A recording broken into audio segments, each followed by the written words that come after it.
Welcome to Afternoon Delight, where all we do is talk about music, films and games. I am your host, Keelan Swift. And I'm Shar Lyons. On today's show, we have our second part of the cinematic history of Superman, The Quest for Justice. We also have another illuminating fact of the universe from our very own Luke Stanley with his Lukeism of the day. With the latest news of the next-gen consoles, we will be going to our very own Pip Boys, who will be discussing what they are looking forward to. We will also be looking into the obscure corner at the film Rubber, which could be very interesting. We'll be looking at our weekly recap of the latest gaming tournaments in Gameline. We'll also look at the studio, which include Kanye West, Daft Punk and Queens of the Stone Age. And we have a very special guest in today, Sam Howell, who will be talking about performing for us on his end at the end of the show. Sadly, we start today's show with some bad news. Star of The Sopranos, James Gandolfini, has died at his home in Italy. The actor was 51 and died during his sleep of a heart attack. Our thoughts are with his family. Welcome to the show, Sam. Hi, thanks for having me. So what influenced you to start songwriting? The Beatles and Nirvana started me off writing my own songs. That's kind of what got me into it. We've heard you are currently building a studio. What can you tell us about that? Yeah, I'm just in the middle of building a home studio that I'm going to work from to hopefully do some solo and felony stuff. Right. Is it true that your band Felony are bringing out a new EP? Yeah, we're just in the middle of recording it for release in July, and should be quite good. What is the next year going to bring for Felony?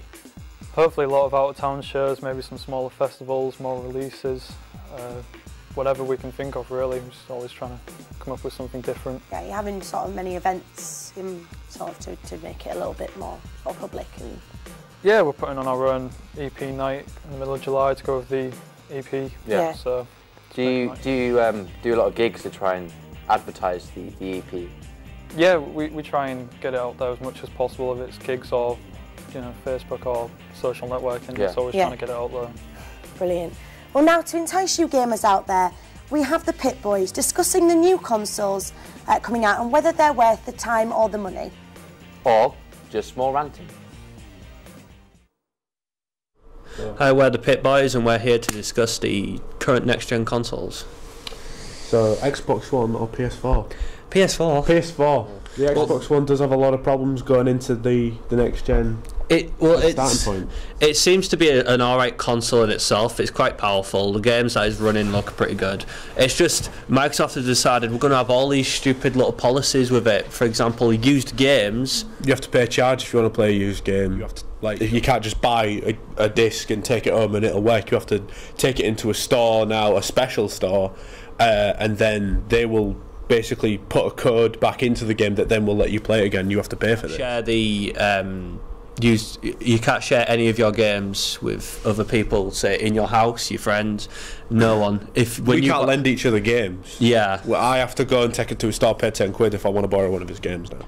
PS4 will have none of this used game stuff. You can still play your games like at your friends. You can do anything. Just lend them out. It's just like a normal console. It's good. Like Microsoft said they may not be doing the thing themselves.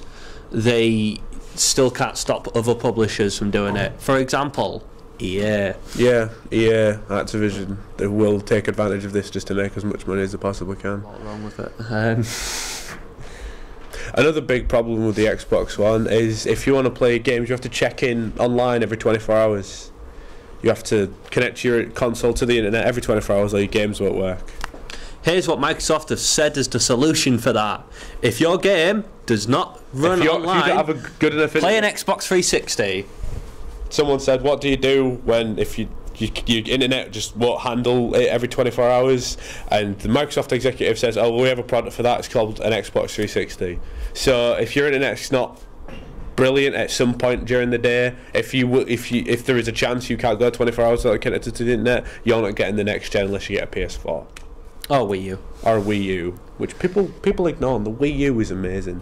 More people should care about the Wii U. Fully backwards compatible, No DRM problems, no pre-owned problems, no internet problems, unique games. I just want it because of Platinum Games. That's an exclusive. They're exclusives to play all on game. PlayStation 4, the fight sticks and things like that, you know, your wired controllers, guitars, all will work. Will be completely region free. So if you want to buy the Japanese console because it'll come out a little bit earlier, go do it. I think we have already discussed this in the other video for E3, but whatever. And that's it.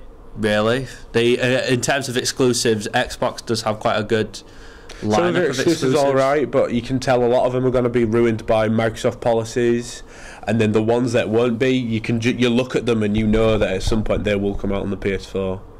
Mass Effect at one point was an exclusive. I can go buy that on PS3. Dead Rising 1 was an exclusive. Dead Rising 2 won. That's what I meant. Just the next one, like Dead Rising 3 is an exclusive. That means that the fourth one will be. Yeah, that's pretty much it, really. Not really else to discuss. No, that's about it.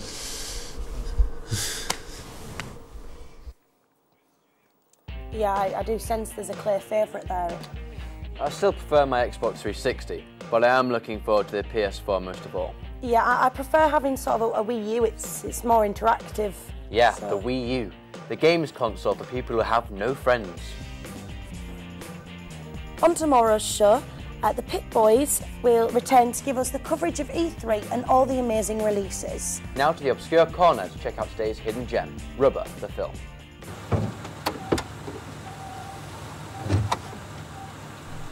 The film we are about to introduce to you is kind of hard to explain. So first, here is the context on the film itself.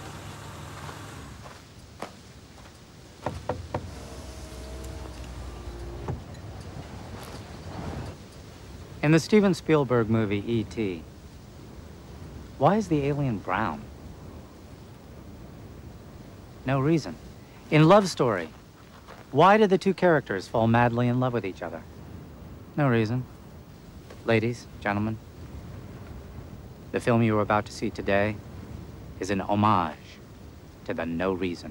This film chronicles the entire life of someone. They are born, discover who they are, and eventually discover that their people are being killed, so they begin to exact revenge. And by the way... This is what our killer looks like. Yeah, it's about a killer tyre called Robert.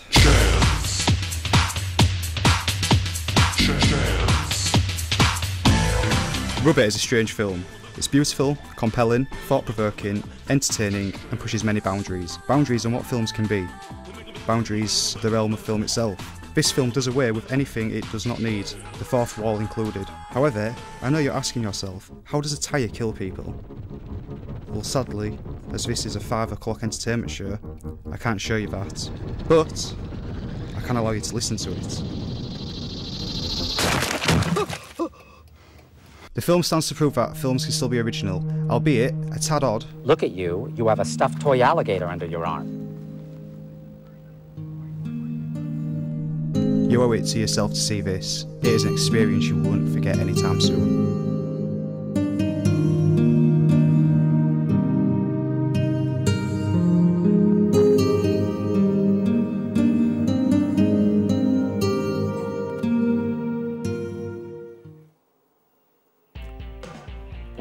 Where is she?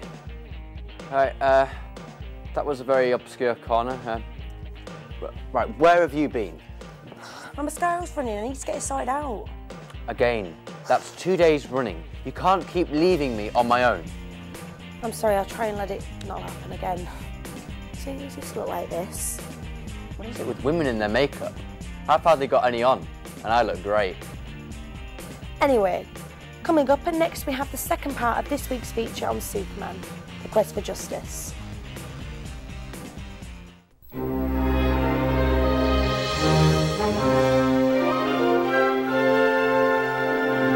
In 1978, the popularity of Superman in his native America had dropped to a record low. However, it was about to be revived by a Russian-Mexican film producer living in Paris. Alkius Solkind envisioned an epic blockbuster. He wanted to present Superman in the most realistic and believable way possible. To do this, he brought on Godfather writer Mario Puzo. Solkind planned to film 2 giant Superman epics back to back. To tackle this mammoth challenge, they chose the director of The Omen, Richard Donner. Donner felt as though the script, which at this point had 4 writers, was too jokey, so he acquired the services of James Bond screenwriter Tom Mankiewicz, who still remains uncredited for his work. Mankiewicz removed many of the campy jokes and turned the script into a much more serious affair. The next step in the film's production was casting. Salkind decided he would cast an unknown actor as Superman. However, in supporting roles, he would have high-profile actors to give the film several big names to draw in an audience. In the role of Superman's nemesis, Lex Luthor, Academy Award winner Gene Hackman was cast, who brought wit and depth to a previously two-dimensional character. To play Superman's Kryptonian father, Jor-El, the Godfather himself was cast, acting legend Marlon Brando. After a long casting search, Christopher Reeve landed the role of the Man of Steel. 40 years after the publication of Action Comics #1, Superman was premiered accompanied by a fantastic musical score by legendary composer John Williams. The film impressed its audience as well as its creators. The film went on to become one of the most successful films of the 1970s. The sequel, which was 70% shot at the time, was inevitably going to be released. However, creative differences between Salkind and Richard Donner had led to Donner being removed from the project. Salkind hired the director of their previous hit, The Three Musketeers, Richard Lester, to finish the project. Lester brought back the humour and campy undertones that Donner and Mankiewicz had removed from the original film. This, along with the choice of Clark Kent to reveal himself as Superman, divided fans. However, the film went on to become a huge success. This caused Salkind to put another sequel into production, again with Richard Lester at the helm. Superman 3 added comic legend Richard Pryor to the cast as Gus Gorman, a scientist forced to build a device that would destroy the Man of Steel. Superman 3, written more as a comedy showcase for Richard Pryor, ultimately disappointed fans. Faring even worse for Salkind was the Supergirl spin-off film. Supergirl was the catalyst for Salkind to drop the film rights for Superman. The rights were brought up by Cannon Group Pictures. Cannon Group Pictures put Superman 4: The Quest for Peace into immediate production. The script was written by Christopher Reeve. The film deals with Superman getting rid of the world's nuclear weapons. The Superman 4: The Quest for Peace was the film that failed critically and commercially and killed the franchise. This would mark the last time Christopher Reeve would play the Man of Steel. By the end of the decade, Batman had become a much more popular character in both comics and at the box office, thanks to Tim Burton's Batman film. Batman even defeated Superman in a fist fight in the legendary comic The Dark Knight Returns. I want you to remember the one man who beat you. It seemed as though the Man of Tomorrow was yesterday's news. DC Comics made a momentous choice.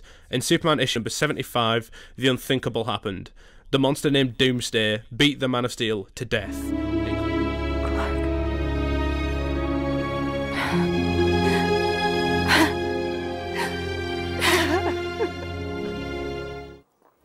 It quickly became the highest selling comic of all time, a record that still stands today. So, after seeing that, do you like Superman now? Not really. Great. Well, tomorrow we have part 3, The Death of Superman, so look forward to that.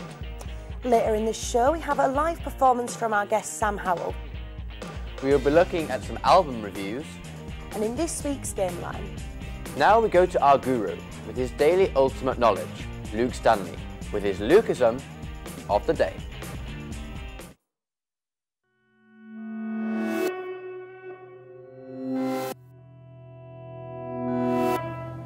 I'd rather not wrestle either. If I had a choice, if someone put me in a wrestling ring and went, hey, do you want to wrestle bear or crocodile, I'd be like, well, bear you could just like kick in the knackers and run away. I don't know, crocodile's like all that teeth, and if you get caught by one of them, you can't screw it. You get caught by a bear, you can like just give it a nice little tussle out. So all they're going to do is give you a bear who'll get at the end of the day, just slide out, put butter all over yourself, and then you sort it out here, square them out. Well, a crocodile, you're screwed. They love butter, and as soon as they get you in your teeth, you're just dead, aren't you? So yeah, it'd probably be a bear. And I'd bring like a razor or something so I could trim them claws. So it won't be that painful at the end of the day anyway. As always, more interesting stuff. I think it might have a cult following soon. Well, anything is possible. Who do you think could win killing in a fight, sort of a bear or a crocodile? Well, the bear would win. I disagree. I think the crocodile would probably win because, you know, it has sharp teeth. It's also got scales, and you never mess an animal with scales. Plus the bear wouldn't be able to get a grip on it. With it being in water, the scales would be ever so slippery, so... Yeah, but then the bear can just slam that crocodile down. I mean, the crocodile isn't going to be able to move, it's not going to have a chance. Yeah, but the crocodile, you know, bite the bear's ankle and it'd just fall over, to be fair, so... The bear is too strong for the crocodile, though. Look, you know I'm right, as always. No, you're not. The crocodile win hands down, so... Now we go to our game line. Okay, yeah. Do you like game line? Yeah, like game line. Do you actually like something we have on the show? Yep. All right. What's game line? It's professional tournaments. Okay, expand on that. You know, Evo 3 and that. What's Evo 3 and that? It's a game, I suppose. A game? What's the game about? Evolution. Right, okay. The long and awaited return of League of Legends competitive scene is back. Don't plan anything on the 15th to the 18th of June because the top teams from the LCS will be battling it out on the fields of justice in front of a massive crowd in Sweden. Who will be a legend in this summer split of League of Legends? Will Fnatic start as strong as they finished? Or will the likes of Gambit Gaming, Evil Geniuses, SK Gaming, or even a newcomer be able to start strong in the first week of the LCS summer split in the race towards the LCS title? Meet Your Makers have finally made their breakthrough into the LCS after a prominent figure in the European scene for quite some time. Despite their relevance in the scene, MYM unsuspectingly would let their spot slip in the spring season 0-2 to Dragonborns, narrowly finding their vengeance in the summer promotion in a 3-2 against them. Now along with Sinners, Never Sleep and Alternative, MYM finds their place among the new contenders in Season 3. During the regular spring season, Gambit Gaming dominated the LCS Euro with an impressive 21-7 run, trailing just slightly behind Fnatic with their 22-6 standing. During the playoffs, they stomped SK Gaming and barely lost to Fnatic in a close 5-game series for the title of LCS Spring Split Champion. With each game, the Russians have proven time and again why they are the best in Europe. And with LCS Summer Split just around the corner, Gambit fans were sure that they would repeat their performance again, or even better. This week is going to be huge for the Russian squad, as they will need to show that they were still one of the best teams in Europe. Unfortunately, Team A have been disqualified from the LCS Europe. Apparently, A were left one player short and couldn't assemble a 5-man roster. A have been assigned an automatic loss against SK and will fall down to the relegation matches. All games will be streamed live in HD on DreamHack.tv and Twitch TV. Get hyped, fighting game fans, as EVO 2013 begins July 12th. The game lineup is currently Marvel vs. Capcom 3, Super Street Fighter 4 Arcade Edition, Injustice Gods Among Us, Skullgirls, King of Fighters 13, Mortal Kombat 9, and Super Smash Bros. Brawl. Fighting game player of Fightopedia fame, Wooly Madden, will not be attending this year, claiming it has to be this way. Daiga, the Beast Umehara, has claimed to other fighting game players that he will win this year, it is only a matter of time. Yoshinori Ono, the producer of the Street Fighter 4 series, has claimed he will be announcing a new Street Fighter at the tournament, and the producers of Killer Instinct will be debuting 2 new characters at the tournament also. The current cash prize for the top 8 for the Injustice and Skullgirls tournament is currently $5,000. That was your recap of this week's tournaments. Now it's time for the album reviews. Okay. Kanye West perfected his craft with his previous album, My Beautiful Dark Twisted Fantasy.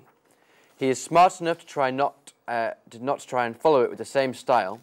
With that in mind, West's new album, Yeezus, is a radical shift in his musical style.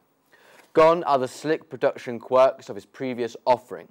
It's short, abrasive and raw. The album is comprised of harsh beats, aggressive lyrics and rough production all round. Songs on the album cover many topics, from the death of his mother, the representation of himself in the eyes of the press and his own ego in the much talked about song I Am a God. The album features collaborations from Kid Cudi, Justin Vernon and the French music duo Daft Punk, who produce over half the album. The lead singer, Black Skinhead, features West rap over a Marilyn Manson sample.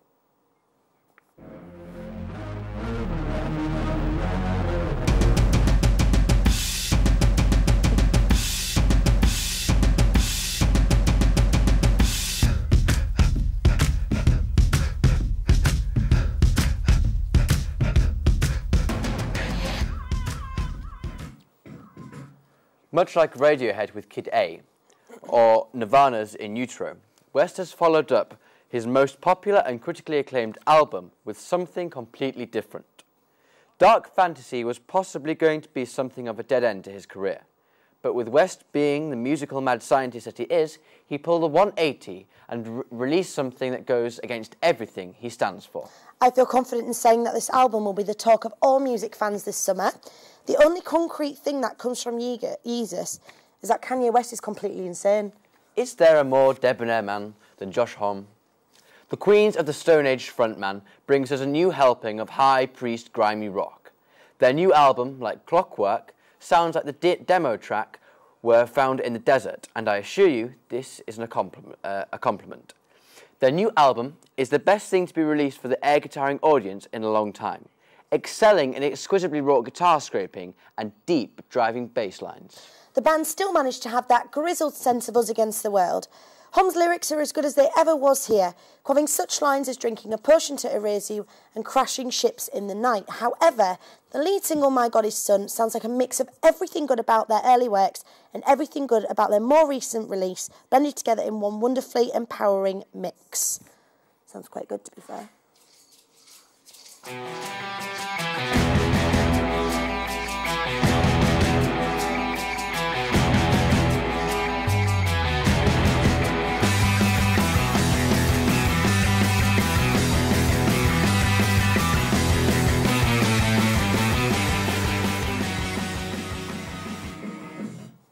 The album also features some brilliant features and used guest spots.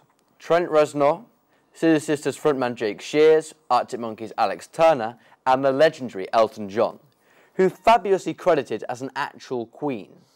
Though for all the album's demon steed drive, Homme's a versatile guy. He coos as persuasively as he howls, and few can rain down metal decay with much nuance and craft as Queens of the Stone Age.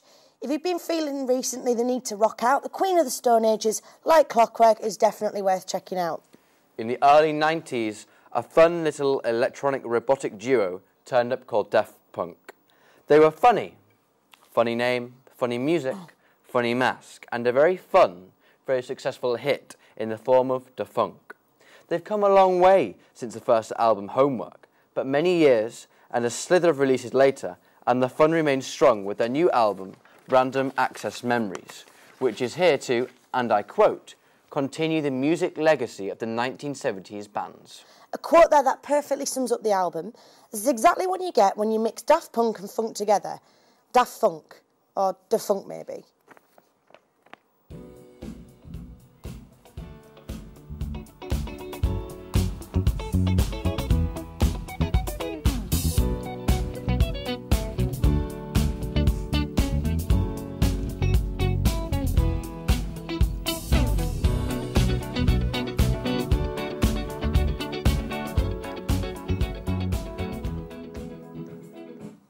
That was the lead single, Get Lucky, standing as a clear bid for this year's big summer anthem. Daft Punk, in other words, have an argument to make, that something special in music has been lost. You can't have an argument without a thesis, and they start the album with one called Give Life Back to Music. The song's opening rush brings to mind old Daft Punk, but then come percussive guitar strums, courtesy of Nigel Rodgers, followed by orchestral surges. From the jump, it's clear that the particulars of the sound are important. In a strictly technical sense, as far as capturing instruments on tape and mixing them so they're individually identifiable, but still serve the arrangements, R.E.M. is one of the best engineered records in many years. The album could be easily used as a system tester, right alongside Floyd's Dark Side of the Moon. However, technical stuff aside, this is still a great album to get lost in a groove with, and is a bit of a different groove than before. We are nearly at the end of the show now, and we hope you've enjoyed watching it at home. On tomorrow's show, we have the final part of the Superman cinematic history. Me and Shah will be challenged in Guess a Tune. We also take a look at a musical video created by Level 3 students at Hull College. And how can we forget? We will have the incredible Lucasm of the day, and we will have the E3 coverage. We'll be revisiting the Obscure Corner with tomorrow's music artist, Kieran Kay. There will be the top 5 comic book adaptations, and then finally, there'll be a live performance. That's it from us today. Have a pleasant afternoon and tune in tomorrow at the same time. Goodbye. We will leave you with today's performance, Sam Howell.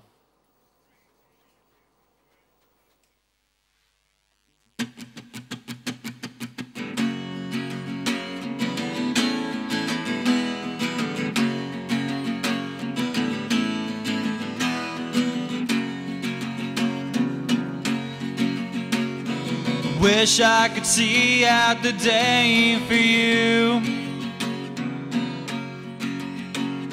'Cause only as you get, we all feel the same. Wish I could be you today. Despise a picture hang out in the frame. Only as you get, we all feel the same. Wish you could escape the shame. 'Cause only as you get's okay, yeah. As long as you know, well, I'm glad it ain't me. Wish I could be you today. As long as you know, well, I'm glad it ain't me. Wish I could be you today.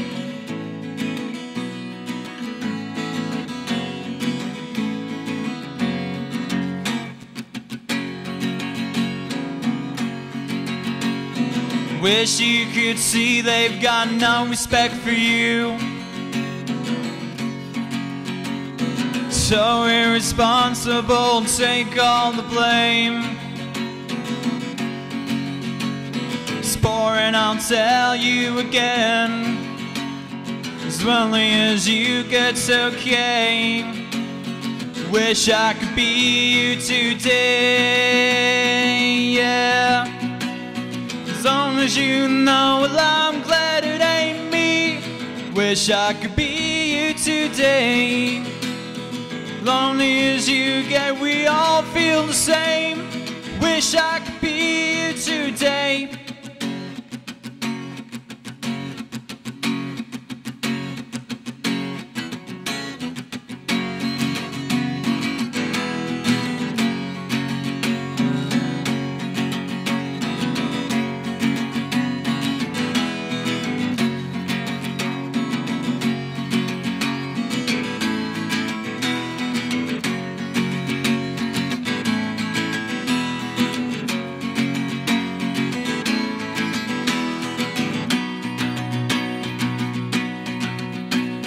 As long as you know, well, I'm glad it ain't me.